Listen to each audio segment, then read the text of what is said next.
Hey, what's up, everybody? Chicago Gooner bringing you another Arsenal talk. Well, it's finally done. Hashtag Sanchez signs was the official um, tweet from Arsenal today, and God, what a great day! You have Sanchez signing, you have the Puma deal, finally launching all the kits, all the merchandise. I'll get into some of that stuff later, but of course, you want to just everybody's just buzzing. Like I said in my past uh, few episodes, you know, announcing Alexis Sanchez just hours before the Puma launch will just get a huge buzz going. I mean, on Twitter it was just endless. On Facebook, uh, you know, forums all across, the world, talking about this. It's one of the very first like big splashes of the transfer window that doesn't involve a buyout clause or a buyback clause or anything like that. I mean, this was like one of the very first just like big splashes, and it's shocking. It comes from Arsenal. We're used to all of our dealings uh, being at the end of the window. We're one of the first clubs to really sign a marquee player, a world-class player, early in the transfer window. We're only 10 days into the transfer window, and already, Arsenal starts off with a bang. And it's just like, okay, we signed Sanchez. Who you got? So it's just been an amazing day to, just all around from, the signing to the Puma launch. Um, it's just been great all day. If you're an Arsenal fan, you've been smiling all day. You've been kind of sticking your nose up in the air at all the other clubs that gave a shit for the past several years of how much of our transfer window was a joke. And you're seeing Liverpool fans, Manchester United fans, Chelsea fans all kind of scurrying in the corner saying, oh, okay. Most of them are just, most of them are pissed, and when you see another fan base just pissed off that we signed a world-class player, you even saw last year with Ozil that, they're just pissed off because, the one thing they don't want to see is an Arsenal side getting stronger, because we do have the best football in the world, in my opinion. I mean, it's just fun to watch. I mean, it's just pure quality on the pitch at all times, and it's just God. As they say, it's the beautiful game. We play we play the beautiful game. We play the beautiful football that everybody wants to see, which not too many other clubs can say they can actually do that. And with this signing, it's just amazing. Of course, Arsenal's official website. Alexis Sanchez is the first Chilean to sign for Arsenal and the 126th foreign player in the club's history. Chile is the 47th country outside of the United Kingdom to be represented at Arsenal, which is, it's huge. It's huge that, we can go to any part of the world and sign a world-class player or get a player from a respected country and, having him represent the Arsenal badge and having him, just represent the club as a whole. And I don't know if too many people saw Mesut Ozil's tweet. I don't know who does his tweets. I'm sure he has a little bit of a hand into it, but he might have maybe like a PR person handling his tweets. But his tweet was just classic, where he said, he welcomed Sanchez to the club, and he said, "You chosen the right club," which is, it's kind of like a little it's like a little stick to Liverpool, maybe even a little stick to Juventus, but Liverpool was really the ones who were saying all throughout this process when uh, Suarez's name was being thrown out there as being is going to be sold. They said, "Oh, we're going to get Sanchez in the deal. It's a done deal." They were saying that was a done deal back in like mid-June, which is hilarious. And they're kind of like, okay, they got Sanchez. Who do we have? They're looking around. They're looking around. We got Ricky Lambert. Who else we got? Yeah, Adam Lallana. Yeah, I don't think so. You can't even combine those two players to to even compare to Sanchez and his numbers and his quality and his pace and skills and creativity. It's just kind of like, yeah, just move aside. Uh, whatever happened to you guys saying, as far as Liverpool goes, oh, we're the standard of English football. Yeah, well, you know what? Not too many players want to go there, and your best player wanted out the door last year anyway. So what does that really say about the standard of English football? Personally, Liverpool fans can go fuck themselves. And this is like a big, middle finger and a fuck you to all them, thinking that they're the shit again just because they have one good season, in the past like fucking 25 years. Show me a BPL trophy when you have a chance, okay? And the signing is just, oh god, it's unbelievable. Of course, he's gonna wear the number 17. Uh, I'm sure it's the closest number to 7 or whatever that he can get. Of course, people know too that Kieran Gibbs has moved to the number 3, which is nice to see. Uh, that he has his actual number for what the position is he's supposed to be playing at. So that's also nice. But yeah, the number 17 is Alexis Sanchez's number for Arsenal next year. And God, you can't help but think all the possibilities just by adding Sanchez to the squad.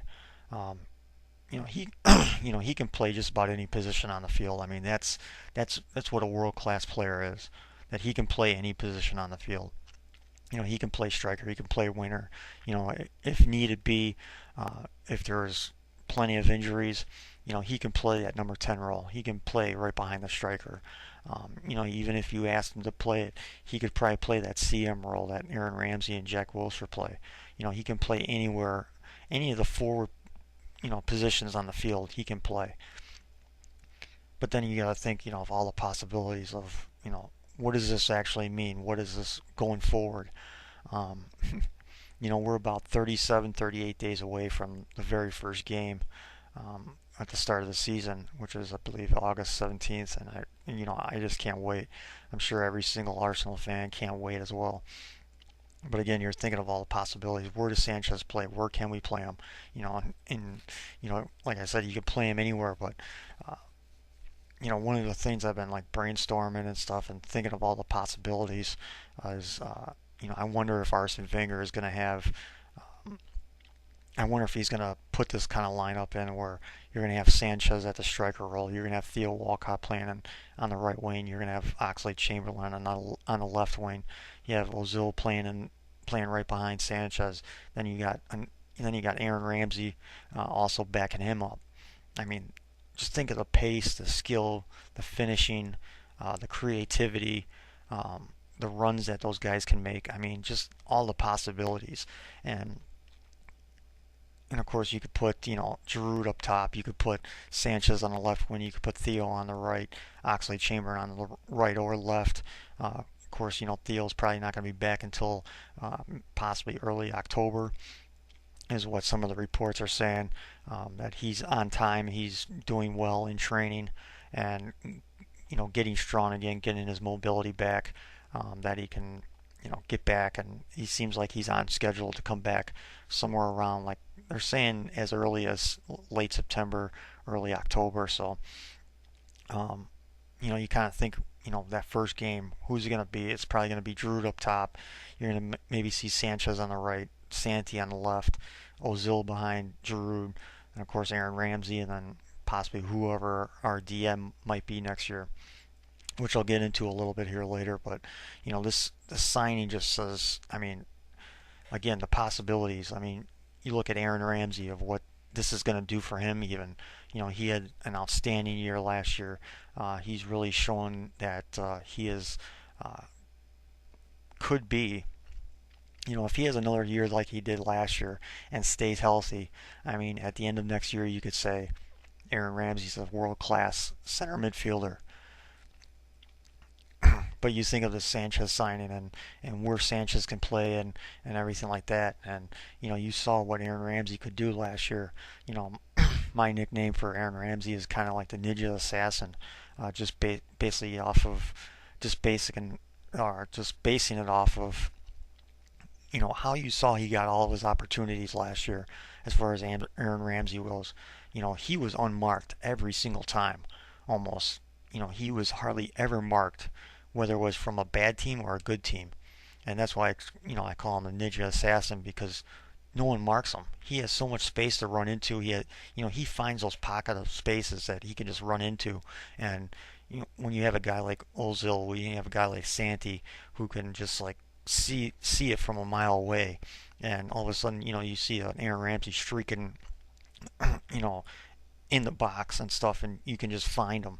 Uh, you know, a signing like this with Sanchez, who's going to draw so much attention, just like with Ozil, that's another person who's going to benefit from signing Sanchez because you saw it last year with Ozil that he draws so much attention. There is games where sometimes he had four guys surrounding him. A guy with like Sanchez who's is going to take some of those guys away from him. Aaron Ramsey is going to now take some of those guys away from him because they know Aaron Ramsey's a player now, that he can score goals, that he can provide assists, that he's a dangerous player. Then you had a guy like Theo, the Ox, Santi, Giroud. The list goes on and on. This is just going to open up the field so much more for these players. You might even see Giroud have more space. You're going to see Santi have more space. Uh, Jack Wilshere. I mean, the list. I mean, you're just brainstorming. You're just like, oh my God, you know, uh, how much this benefits everyone. And going back to Ozil, I mean, he's got to be just like drooling right now, thinking about this. That he could that Sanchez could be a striker. That Sanchez is going to be bombing up the left side while Theo's bombing up the right side, or vice versa. I talked about that in one of my last episodes that Theo could be moved over to the left. Just because Gibbs knows him better than Debuchy, which most reports say that Debuchy will be announced tomorrow. That they wanted to or they wanted to announce Sanchez first, which is a smart thing to do. It's the smart business move to do, to name that marquee player first before, a, I guess you could say like a second tier or third tier type player. I guess you'd put Debuchy as like maybe like a third tier player. Um, but this is like a smart business move. But again, you're thinking, God, it's going to open up so much for a guy like Ozil, Ramsey, the wingers, the striker. It's going to open up so much more.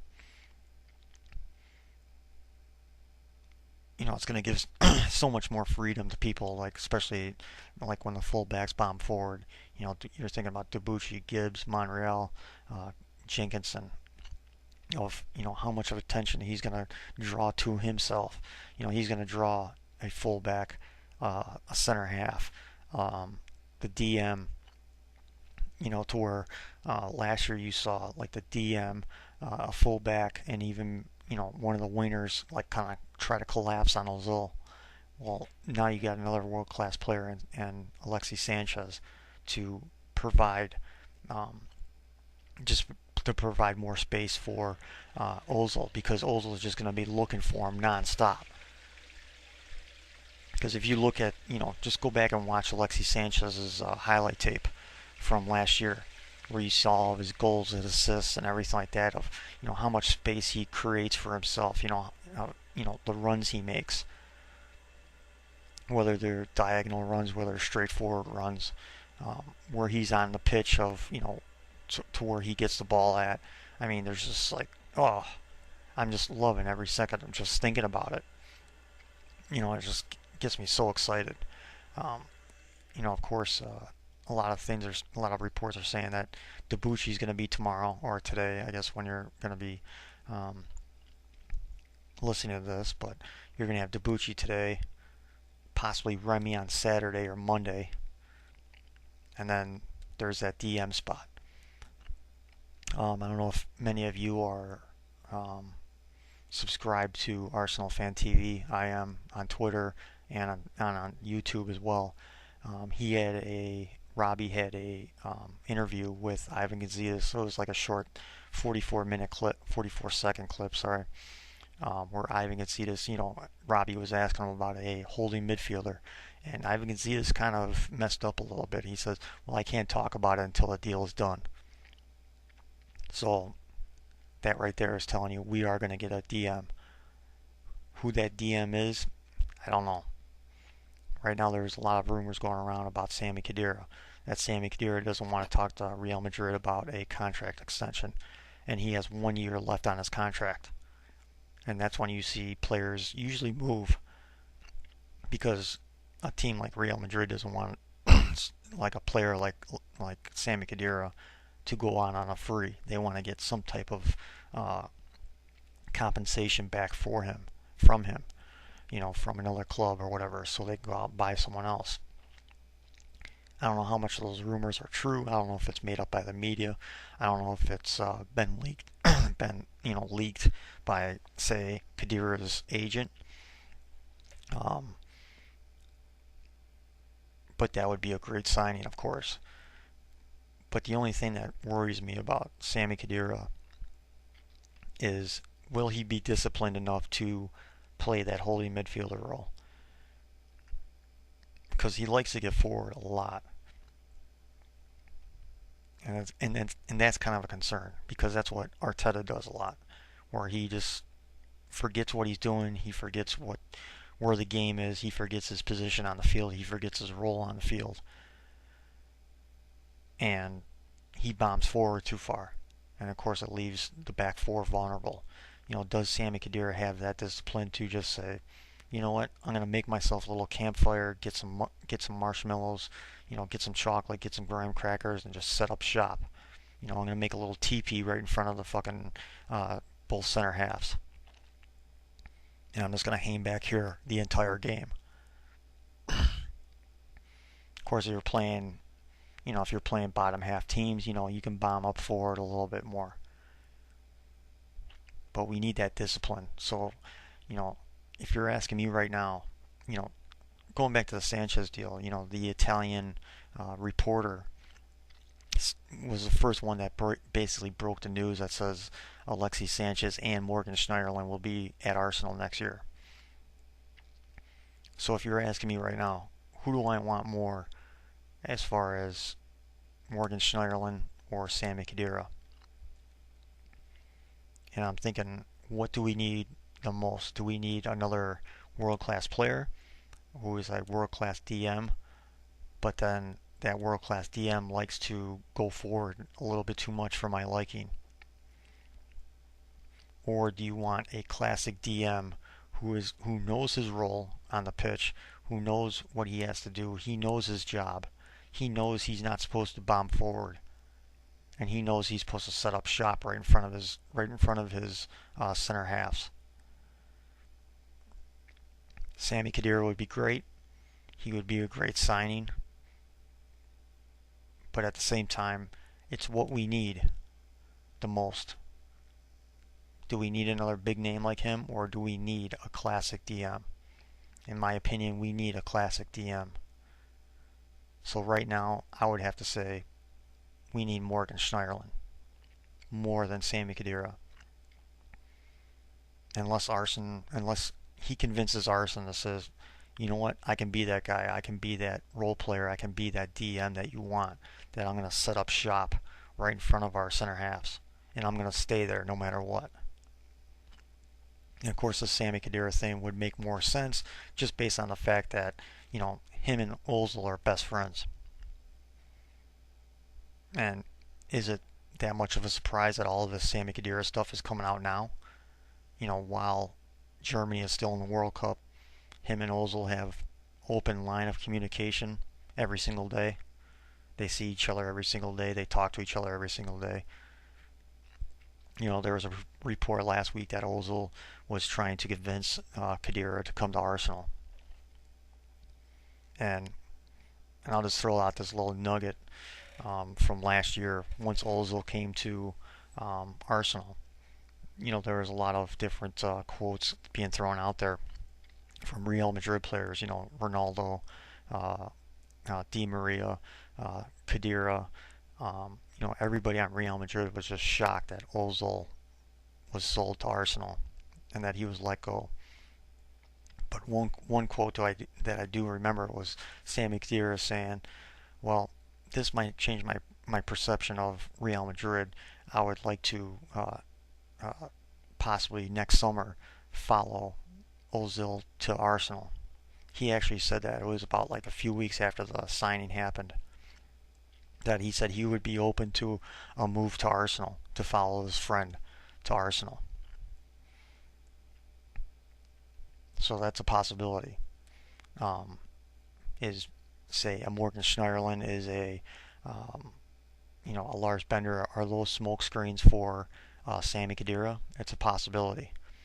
There's also a tweet out there of a Southampton fan who's kind of like in a know. Like if you're on Twitter and you follow a guy like Jeff Arsenal, who has he obviously has someone on the inside of Arsenal who tells him information about transfers, who tells him information about players and stuff like that. If players are injured, when they're coming back, if they're, if the mood in the squad is good or bad, stuff like that. He has all that type of kind of inside information. Well, this guy Southampton fan said the deal is basically done for uh, Morgan Schneiderlin to Arsenal. What they're trying to agree on now is a transfer fee, and they said the transfer fee won't be any higher than 20 million and won't be any lower than 15 million. So there's that tweet out there. There's that Southampton fan that says basically Morgan Schneiderlin is gone and he's basically coming to Arsenal. But then there's all the stuff about, of course, Sammy Khedira. Um, what does that do as far as the squad goes? Though, can you put on, you know, we're going to have Flamini still in the squad. You're going to have then Khedira and Morgan Schneiderlin. That doesn't make any sense. That doesn't make any sense to sign that many DMs. And of course, you're not going to have Khedira playing in Aaron Ramsey's spot. You're not going to have Khedira playing. He probably might. Yeah, I wouldn't even start him in front of Jack Wilshere either, because Jack Wilshere's just so he's so creative when he has the ball at his feet, and he can create that little moments of magic with his his short passing and condensed spaces. Yeah, I wouldn't even do that either. But you know, but who's going to be coming? That's the thing. That's the thing that you gotta kind of like look out for. This is there's more talk about Sammy Khedira to Arsenal as far as links go than Morgan Schneiderlin.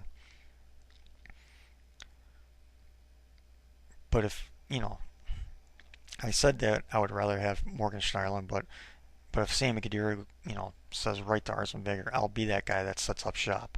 Then give me Sammy Khedira all day then, because he's tall, he's big, he has that presence like right in the middle of the pitch. Um, he's not afraid to make hard tackles. Either is Morgan Schneiderlin to make those tough tackles um, to just especially Sammy Khedira. He has a motor on him, which is great, to where he can get back up and down the field. But again, you want someone that's set up shop. You don't want someone to be running all over the place. I know against Brazil, Sammy Khedira looked awesome, but he was playing more the CM role rather than the DM role. Schweinsteiger was more the DM in that game against Brazil than Khedira was. Khedira was the one that was bombing forward. He was playing that kind of Aaron Ramsey role where, again, just like Aaron Ramsey, he was going unmarked the entire match. In that Brazil Germany game, I mean, Germany could have put 10 goals on them easily. I mean, that game should have been in almost double digits if they wanted to. I mean, Brazil was just that bad. Um, so I'm kind of, I'm going back and forth, trying to have conversation with Real Madrid fans and trying to get a real diagnosis on who Sammy Khedira is. Does he rather play? Does he want? Excuse me. Does he want to play the CM role or does he want to play the DM role? We'll see. But again, hopefully, of course, Loc Remy will be signed as well. They're saying possibly Saturday, possibly Monday, that signing will be announced. kind of almost seems to the way Arsenal is. Of course, with the Puma launch. Of course, tomorrow there's still, or today there's no World Cup stuff going on, except for maybe like some interviews and stuff like that. But there's nothing going on tomorrow, so it'd be a perfect time to announce Debussy. Of course, the World Cup is over by Sunday. Sunday night will be the final. So Monday, it's a perfect time to sign or to announce Loc Remy, which would be another great signing. Uh, just like Sanchez, where Sanchez covers so many areas, Remy also covers so many areas, and I do not get why people would just rather. It's like, oh, I want an out and out striker. I want another out and out striker to cover for Giroud. Well, Giroud is basically your out and out striker because that's the only position he can play. To where you take a guy like Sanchez, you take a guy like Remy, who can play on the wing, who can play as striker. And I've been asking this question to some of the people who call themselves media members and stuff like that, and try to act like they're experts, so to speak. And I've always asked, when Arsenal was at their best, when they were winning titles, when they were winning FA Cups, who was their strikers, and what did they possess? You look back at the 90s, the early 2000s. Who were their strikers? Ian Wright and Thierry Henry. What do both of them have? Pace and skill, and to be able to create their own shot, and to be able to make something out of absolutely nothing. What have we been missing at the striker role for the past probably at least 6 years? Someone with pace. Someone to get behind the back four. We haven't had anyone like that. On occasion we saw Theo Walcott playing there, and he would get behind. That's what that's what we've been missing at Arsenal. Up top is someone with pace. How many times did you see an over a top ball get played through and Giroud just could not get to it because he did not have any pace? You had a guy like Sanchez, you had a guy like Remy who was fucking rapid as hell as well, just like Sanchez, who can get behind defense, who can get to those over the top balls from a Wilshere, a Ramsey, you know, whoever your DM's going to be, whether it be like Arteta or Flamini or an over top from Mesut Ozil, and he wants to play those. I mean, you could see it time after time. He wants to play those balls, but he just can't because there's no one with pace. Theo was out, the Ox was out. That was your pace right there. That's what we were depending on, and we just did not have it last season because of injuries. Now you add a guy like Sanchez, you add a guy like Remy. There's your pace. There's your extra pace.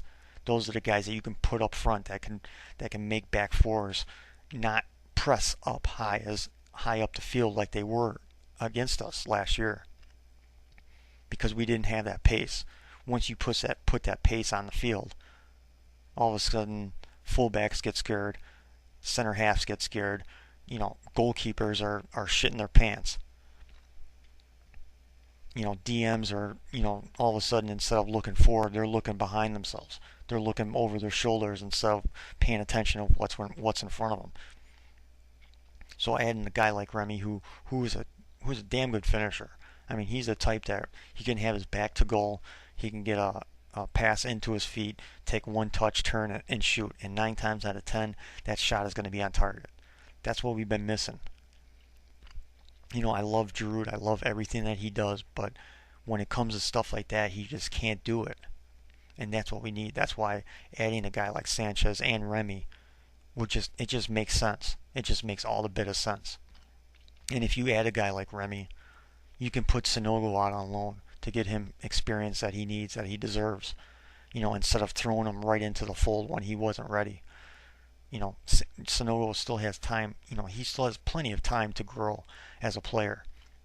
You can kind of see he does have skill, but he just looks awkward right now. I think he's a player who's just still trying to grow into his body. He's pretty much like a toothpick, so he doesn't have any meat to him. But once he starts adding that good weight to his body, and his body starts balancing out, and he can start, you know, understanding where he wants his feet to go and where he wants his body to go. He could be a very good striker in the future. But right now, he needs to go out on loan. He needs to go out on loan to, maybe a bottom half championship side that he's going to play week in and week out and hopefully score some goals for him. Because I think that's all that kid needs is a little bit of confidence, that first goal. It's just kind of like with what Arsene Wenger said about Aaron Ramsey. Once he scores his first goal, he's not going to stop scoring. But you add a guy like Sanchez, you add a guy like Remy, the possibilities are just endless. You can make up.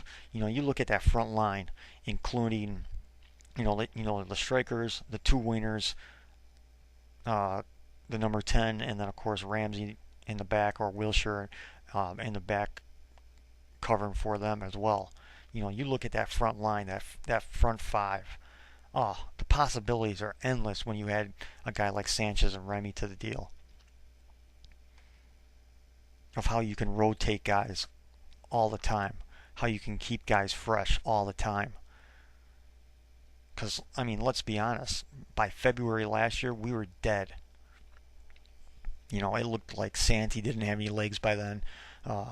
It looked like Ozil was drying up a little bit. Of course, Giroud was dead. Uh, I think the Ox was just coming back at the time. Theo was out. We had so many injuries, but, we had no rotation last year. Now we can. And I know it sounds stupid. Well, you only added two guys to the front line.